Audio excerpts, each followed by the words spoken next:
Fluky was as advertised, and Carbone, those two guys we knew we would potentially see tonight, and they threw great. We got down, and you know, the two big swings by Pato were absolutely a difference in the game. But I really was impressed with our guys. That was the first time we had trailed here, it seems like, in the postseason, and kind of worked back. Got that thing 6-3, the rain delay. I thought we'd come out ready to play. So I give our guys a lot of credit.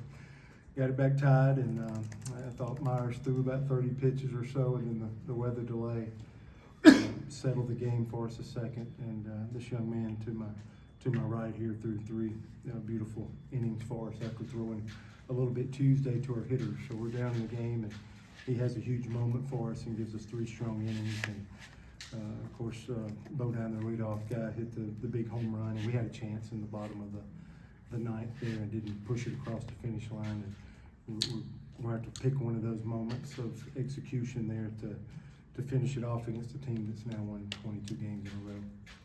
Raise your hand if we get a question. Get your microphone. Philip. But you lost, if I counted right, five base runners on the base passes. Can you just talk about that, how that happened?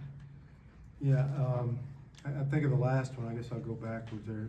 It's kind of a long game. I think it was kind of a dirt ball that he wound up catching in a big way. And we tried to push some stuff. You saw a little more bunt execution, some things we were trying to do there. So, but I did think it showed some aggression on our part. I'm not sure that if all those guys are on and they're not out, that would make a difference. But I, especially the last one with Rembert, I thought that was tough luck.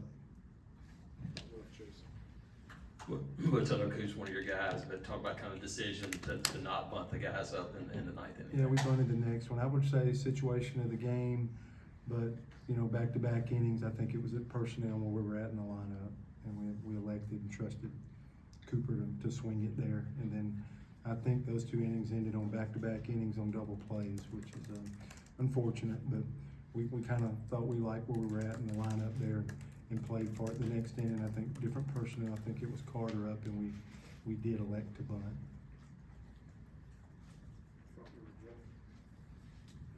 Griffin, what was it like getting big strikeouts, 3 scoreless, and having all those fans stick around well after midnight? So the last time I'd had that happen to me, it was last year, the last game of the season against Alabama, and that's all I thought about when I was out there. I was like, I can do that exact thing when I come in here.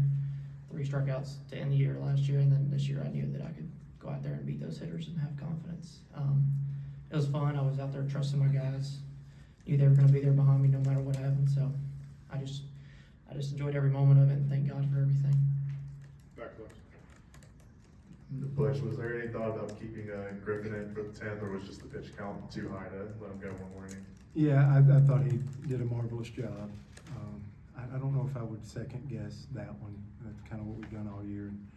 I thought he was going to be a 1 inning. I was trying to get Hetzler in, and I thought it delayed through 40-plus pitches. Like I said, with him throwing, you know, a Tuesday on 2 days rest, I thought that was enough.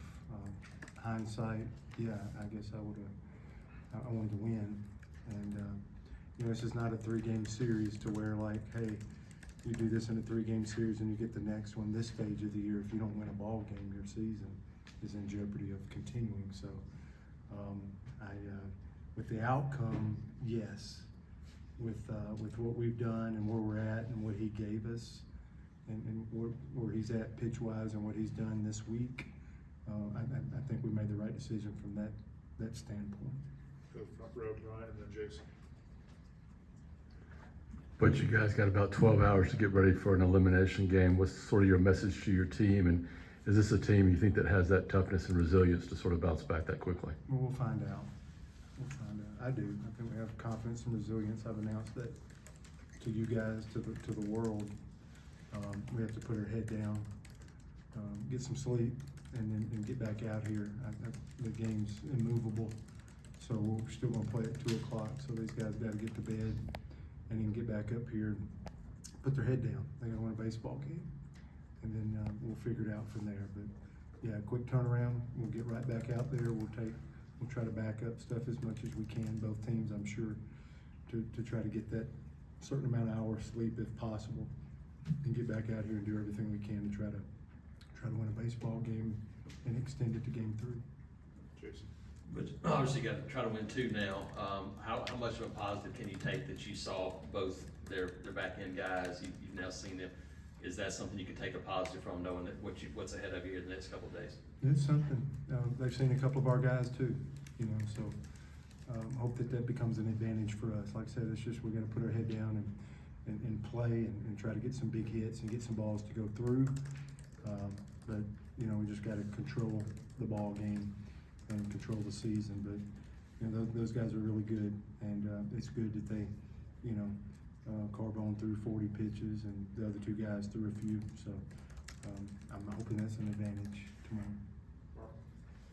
Butch, their catcher, obviously had some big at bats, but defensively, he looks like he presents a lot of problems. Could you discuss that? Yeah, just steady. Like I said, that in between block there, I thought that was a good time for him to go.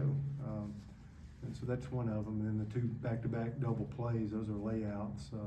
We do teach and we yell. We're trying to be step back on the line drive, but those reads on the full layout are a little tougher. There's 3 of the runners that we talk about in the ball game. So it was not as connected, and most of our guys, maybe 6 of the 9, got a hit tonight. But we just didn't link up, the way we did last weekend or when we're playing at our best. But I do think Fluky and Carbone had something to do with that. So hopefully tomorrow we'll come out and be able to pass it down and get guys to the spot. I think they had 1 or 2 solo home runs, including the last one, and Ike's home run was a solo. We got to try to build innings and then punch through. Because we were competing. I know we're competing. We scored after they had the 4 spot, so they captured the big inning and we never had one, but we did score, 4 innings in a row there. So that tells me that we're competing and fighting, but we're playing a good baseball team, so we're gonna have to punch through a little bit more. All right, thank you. Appreciate it.